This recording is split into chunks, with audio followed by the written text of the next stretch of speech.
माड़ो में बैठल बाड़ू मेहंदी लगा के, माड़ो में बैठल बाड़ू मेहंदी लगा के।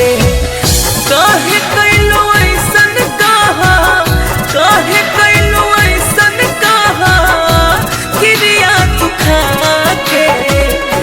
माड़ो में बैठल बाड़ू मेहंदी लगा के, माड़ो में बैठल बाड़ू मेहंदी लगा के।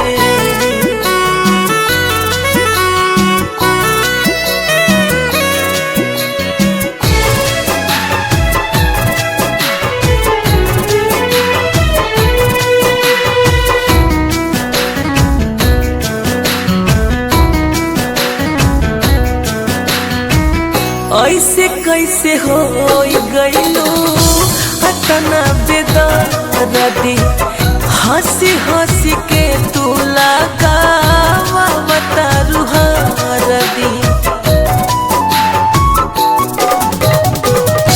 ऐसे कैसे हो गइलो अतना बेदर्दी, हंसी हंसी के तू लगावा बतारू हरदी। खुशबारू का हो प्यार, खुशबारू का हो प्यार, पियावा के पाके। माड़ो में बैठल बाड़ू मेहंदी लगा के, माड़ो में बैठल बाड़ू मेहंदी लगा के।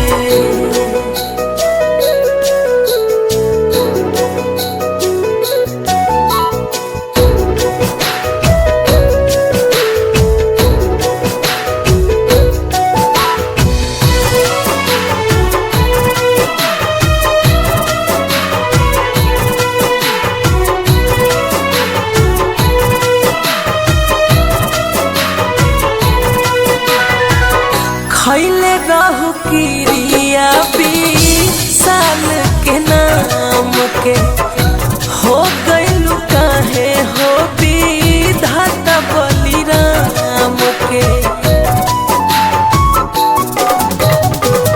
खैले रहू क्रिया 20 साल के नाम के, हो गइलू